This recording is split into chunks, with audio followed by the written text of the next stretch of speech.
Hello and welcome to this session of Criminal Procedure Code, in which I'll be discussing with you section 155 onwards of Criminal Procedure Code. CRPC में दो प्रकार के offences की basically बात हुई है chapter 12 में, कॉग्निजेबल और नॉन कॉग्निजेबल। जब हम कॉग्निजेबल ऑफेंस की information to the police officer बात करते हैं वो है 154, और जब नॉन कॉग्निजेबल की बात करते हैं तो वो आता है 155। आज हम नॉन कॉग्निजेबल ऑफेंसेस के बारे में आपको समझाएंगे।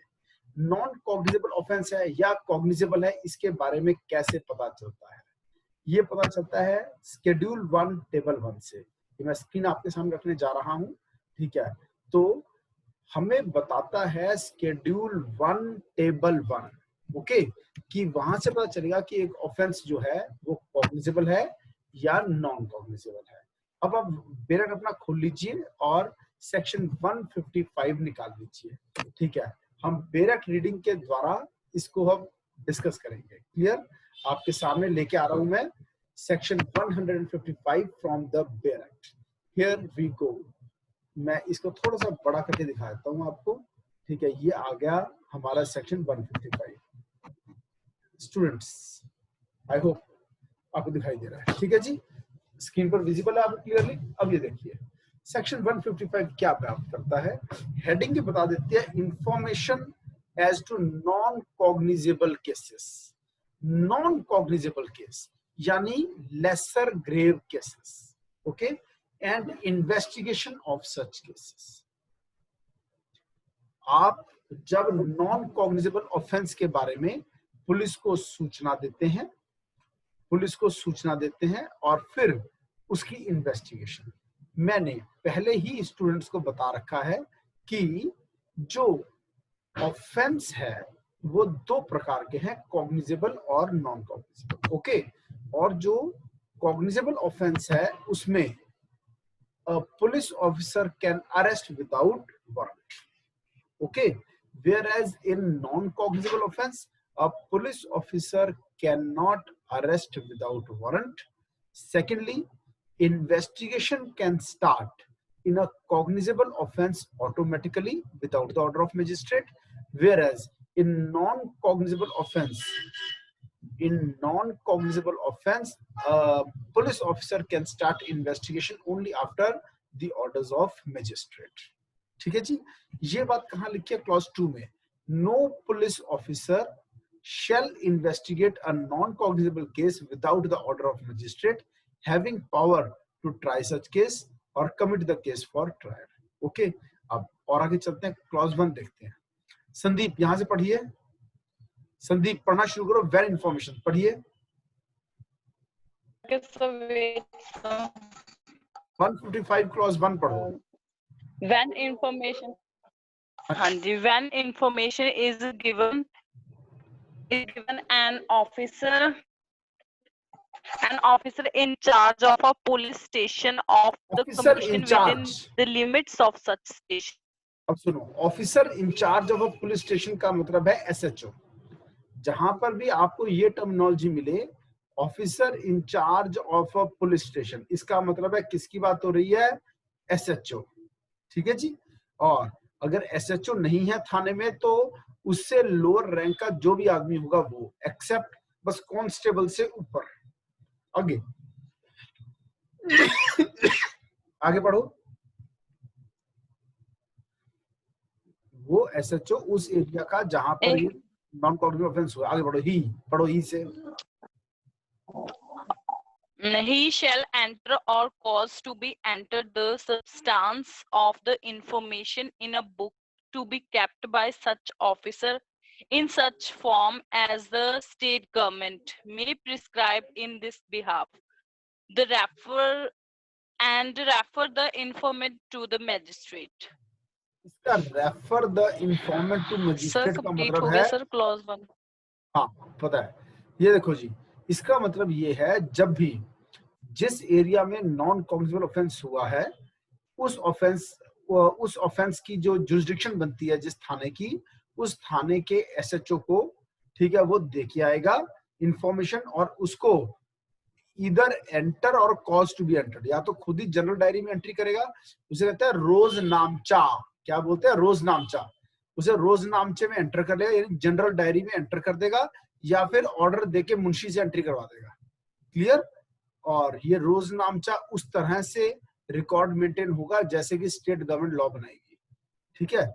और फिर उसकी कॉपी दे देगा, डीडीआर की कॉपी, यानी नॉन कॉग्निजेबल ऑफेंस की डीडीआर काट के उसकी कॉपी दे दी जाएगी इंफॉर्मेंट को। अब उस कॉपी को लेके वो मजिस्ट्रेट के पास जा सकता है कि मैंने सूचित कर दिया पुलिस को। फिर अगर मजिस्ट्रेट बोलेगा तो पुलिस ऑफिसर इन्वेस्टिगेट करेगा। No police officer shall investigate non cognizable offence without order of magistrate. Clear, ये पहले पढ़ा चुका हूं। अब अगर ऑफेंस की इन्वेस्टिगेशन बनती है मगर पुलिस ऑफिसर कर नहीं रहा, तो हम 156(3) की एप्लीकेशन लगाते हैं। रजत, आप पढ़ो 156 clause 3। Any police officer receiving such order may exercise the same powers in respect of the investigation, except the power to arrest without warrant, as an officer in charge of a police station may exercise in a cognizable case. अब cognizable offence की investigation करते हुए, ठीक है, एक SHO और उसके under वाले ऑफिसर्स के पास जो पावर होती है, वो सारी पावर्स उनको नॉन कॉग्निजेबल ऑफेंस में भी मिल जाती हैं जब उनको ऑर्डर फ्रॉम मजिस्ट्रेट मिल जाता है। ये इस वाले ऑर्डर की बात हो रही है। सच ऑर्डर कौन सा ऑर्डर? ये वाला order. Clear. Order of magistrate की इस नॉन कॉग्निजेबल ऑफेंस में आपको इन्वेस्टिगेशन स्टार्ट कर देनी चाहिए। क्लियर। जैसे ही ऑर्डर मिला तो चाहे ऑफेंस नॉन कॉग्निजेबल है मगर फिर भी कॉग्निजेबल ऑफेंस की इन्वेस्टिगेशन वाली सभी पावर्स उसको मिल जाएंगी। बस एक पावर नहीं मिलेगी, और वो पावर कौन सी है? To arrest without warrant. Okay. Rajat, clause 4 पढ़ो। Where a case relates to two or more offences of which at least one is cognizable, the case shall be deemed to be a cognizable case, notwithstanding that the other offences are non-cognizable. ये देखो, एक बंदे के कई offence इकट्ठे पकड़े गए हैं, ठीक है। ऑफेंस 1 2 3 4, इसमें 3 नंबर ऑफेंस जो है वो है कॉग्निजेबल ऑफेंस। ये भी हो गया नॉन कॉग्निजेबल, ये भी हो गया नॉन कॉग्निजेबल, ये भी हो गया नॉन कॉग्निजेबल। तो इन सभी ऑफेंसेस को मिलाकर क्या बन जाएगा? एक केस। और ये केस कौन सा है? अगर एक ऑफेंस भी कॉग्निजेबल है तो इसको हम कॉग्निजेबल केस मानकर चलेंगे। तो ये कॉग्निजेबल केस है। क्लियर। अब पढ़ते हैं बेरखने से। पढ़िए। हो गया? क्लॉज 4 हो गया ना? There are cases two Yes, or sir. more offenses. समझ में आ गया? Yes, sir. अब हम चल रहे हैं 156। ये देखिए, अब हम आ गए हैं 156 की। Police officers power to investigate cognizable case. क्या पावर है पुलिस ऑफिसर के पास? ठीक है, एक कॉग्निजेबल केस में इन्वेस्टिगेशन की। सीधी सी बात है, कॉग्निजेबल ऑफेंस है तो बिना मजिस्ट्रेट के ऑर्डर की इन्वेस्टिगेशन स्टार्ट हो जाएगी। और अगर नॉन कॉग्निजेबल ऑफेंस है तो मजिस्ट्रेट के ऑर्डर के बाद ही इन्वेस्टिगेशन स्टार्ट होगी। अब संदीप, आप पढ़िए क्लॉज 1।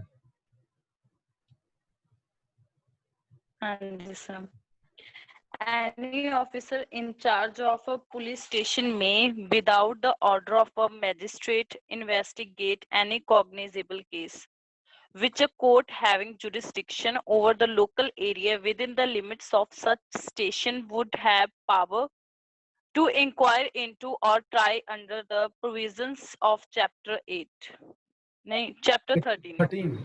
ठीक है, चैप्टर 13 क्या है? Jurisdiction.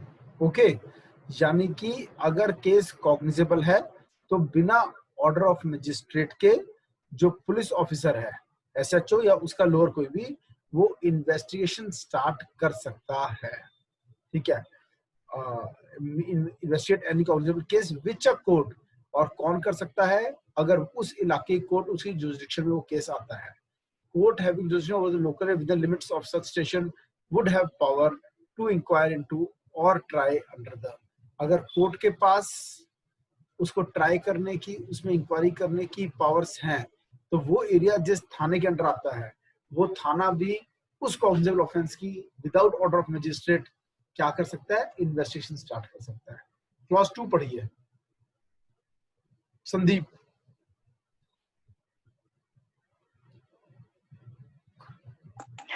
No proceedings of a police officer in any such case shall at any stage be called in question on the ground that the case was one which such officer was not empowered under the section to कई बार होता investigate. कई बार होता क्या है कि आप एक case की इन्वेस्टिगेशन स्टार्ट करते हैं, ये सोचकर पुलिस ऑफिसर ये सोचता है कि ये कॉग्निजेबल केस है, मगर इन्वेस्टिगेशन के दौरान ये पता चलता है कि वो इन्वेस्टिगेशन केस था ही नहीं, वो कॉग्निजेबल केस था ही नहीं। पहले पुलिस ऑफिसर को लगा ये कॉग्निजेबल केस है, उसने without the order of magistrate investigation start कर दी, मगर बाद में उसे पता चलता है कि this was not a cognizable case, it is a non cognizable case. तो उसको अपनी इन्वेस्टिगेशन वहीं पर स्थगित करनी होगी, रोकनी पड़ेगी, स्टॉप करनी पड़ेगी, और साथ ही साथ उसे क्या करना पड़ेगा, इसकी रिपोर्ट देनी पड़ेगी इलाका मजिस्ट्रेट को, और वो वेट करेगा फिर मजिस्ट्रेट के ऑर्डर्स के। फिर अगर मजिस्ट्रेट ऑर्डर करता है कि हाँ यू स्टार्ट द इन्वेस्टिगेशन, फिर इन्वेस्टिगेशन स्टार्ट होगी, नहीं तो इन्वेस्टिगेशन स्टार्ट नहीं होगी।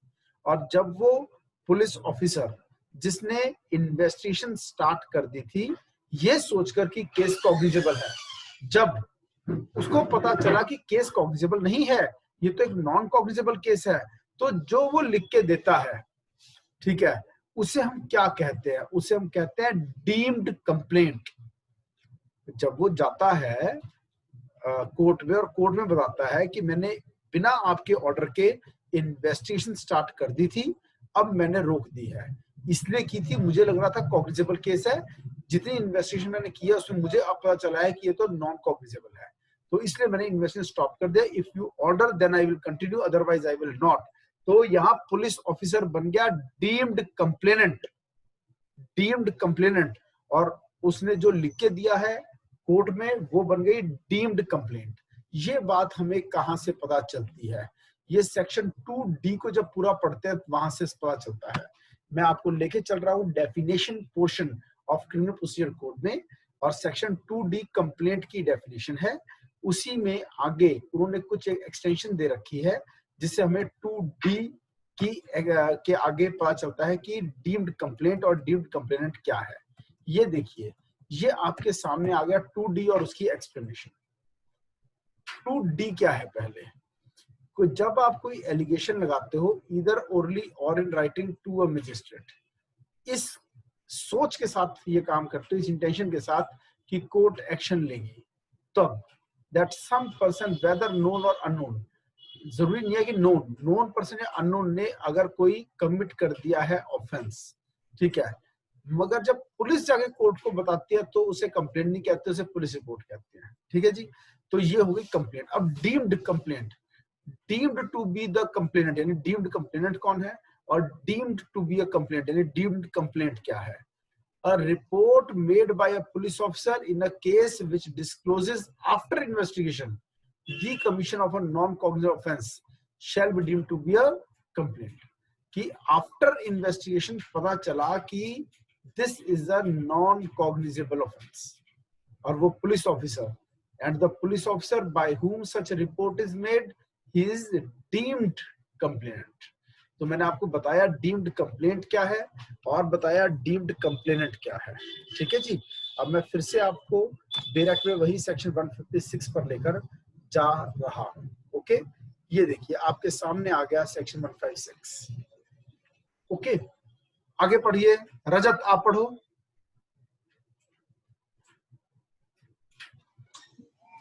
Any magistrate empowered under section 190 may order such an investigation as above mentioned। 190 में कॉग्निजेंस लेते हैं। कॉग्निजेंस क्या होता है, arousing judicial notice, arousing judicial notice.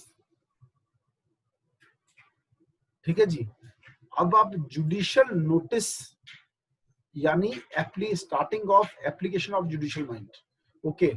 तो any magistrate empowered under section 190 यानी जो मजिस्ट्रेट कॉग्निस ले सकता है वो इन्वेस्टिगेशन को ऑर्डर भी कर सकता है।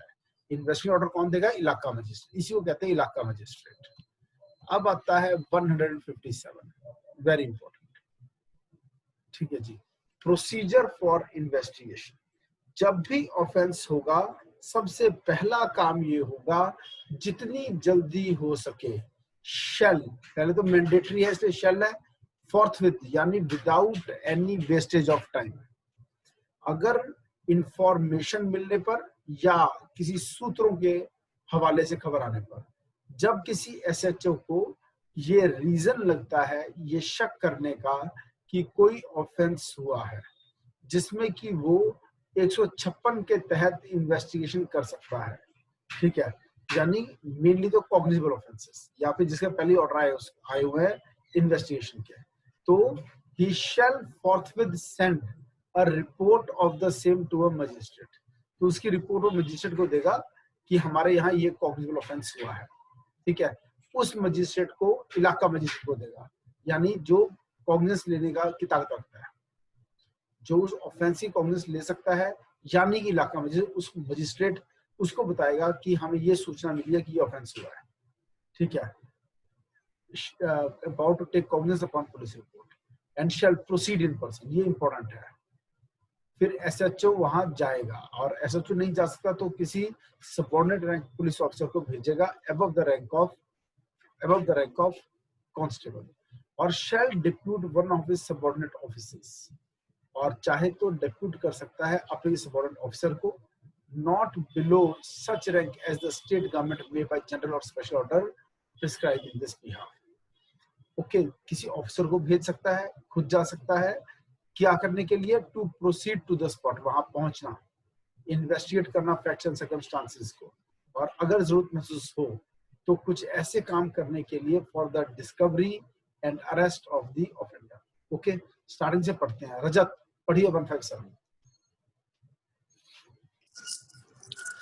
If from information received or otherwise, an officer in charge of a police station has reason to suspect the commission of an offense which he is empowered under section 156 to investigate, he shall forthwith send a report of the same to a magistrate empowered to take cognizance of such offense upon a police report, and shall proceed in person, or shall depute one of his subordinate officers not being below such rank as the state government may by general or special order prescribe in this behalf, to proceed to the spot to investigate the facts and circumstances of the case, and if necessary to take measures for the discovery and arrest of the offender. अब इसका क्या मतलब निकला मैं समझा चुका हूँ। आगे चलते हैं। प्रोवाइडेड, प्रोविजो क्या कहता है समझिए, कि जब इंफॉर्मेशन किसी ऑफेंस के बारे में दी जाती है, ठीक है, किसी पर्सन के नाम पर, कि इस नाम का आदमी है, इसने ये ऑफेंस किया है, और दूसरी बात ये होती है पहली रिक्वायरमेंट कि आपने बंदे का नाम बता दिया ऑफेंडर का, और दूसरी केस कोई बहुत ही ग्रेव ऑफेंस नहीं है, सीरियस नेचर का नहीं है, तो ये जो एसएचओ है जरूरत नहीं है कि खुद वहां जाए, ठीक है, या फिर जरूरत नहीं है कि सबऑर्डिनेट ऑफिसर को भी वहां भेजना ही पड़ेगा, ठीक है जी। फिर B point, if it appears to the officer in charge of a police station that there is no sufficient ground for entering on an investigation, he shall not investigate. जब कोई भी ग्राउंड फॉर इन्वेस्टिगेशन उसको नहीं मिल रहा है तो वो investigation नहीं करेगा। पढ़ो प्रोविजो और भी पढ़ो, पढ़िए रजत। When information as to the commission of any such offense is given against any person by name, and the case is not of serious nature, the officer in charge of a police station need not proceed in person or depute a subordinate officer to make an investigation on the spot. Okay, अगला।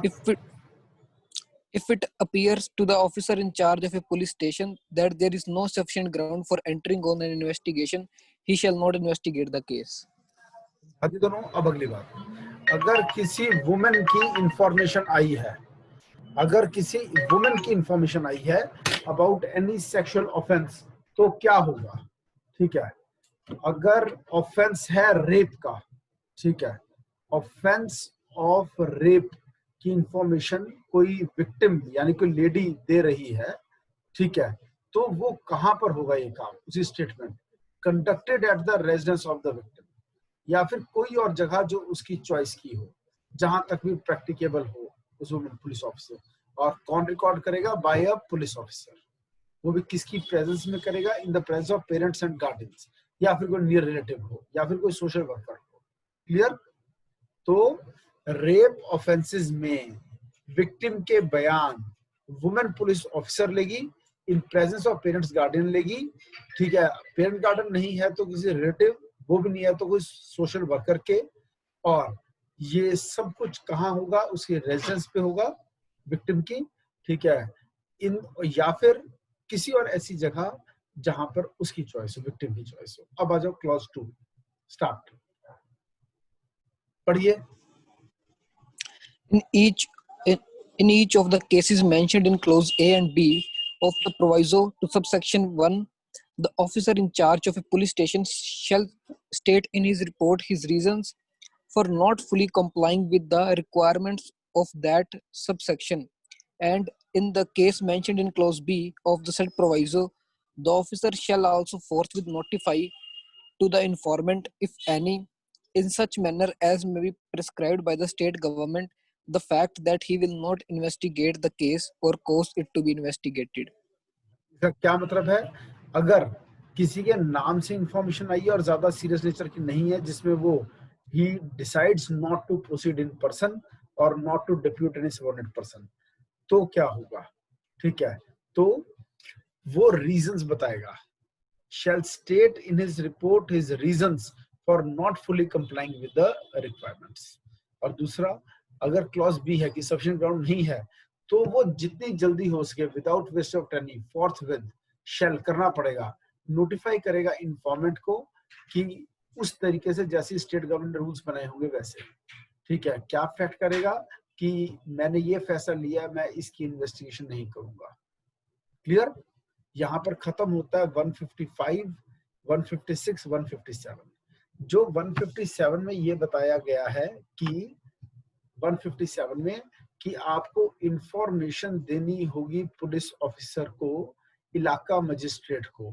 इसको हम कई बार occurrence report भी कह देते हैं कि कोई ऑफेंस अकर हुआ है, बस अकरेंस रिपोर्ट। ओके, इसके साथ ही मैं इस सेशन को एंड कर रहा हूं।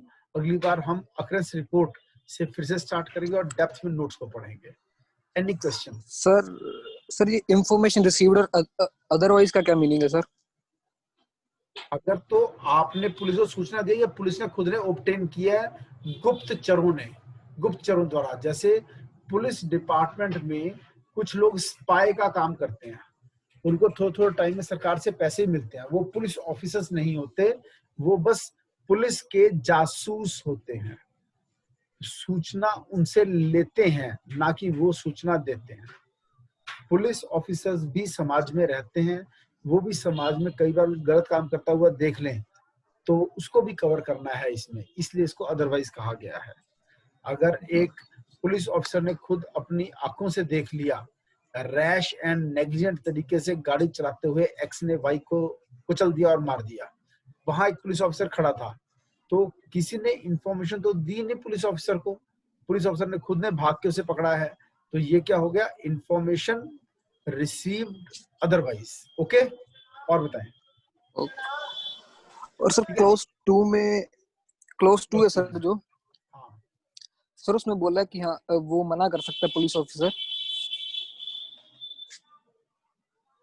कि वो मना कर सकता है अगर ऑफेंस आए क्लोज ए और क्लोज बी में, तो इसकी प्रोवाइजर को भी मना कर सकता है अगर रेप का ऑफेंस आया हो तो भी इन्वेस्टिगेट से मना कर सकता है। पॉइंट ये है कोई सफिशिएंट ग्राउंड नहीं है।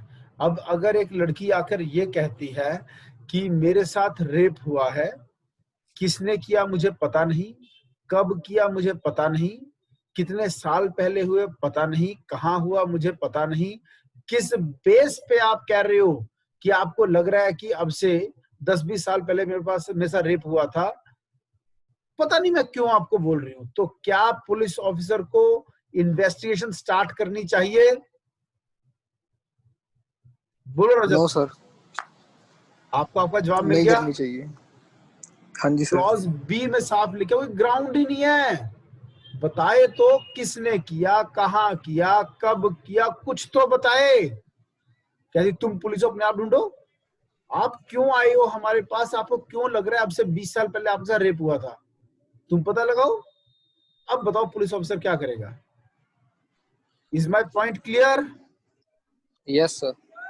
ओके, ठीक है जी। ओके मैं सर। अब इस सेशन को यहाँ एंड करता हूँ। Bye bye, good night, see you, may God bless you.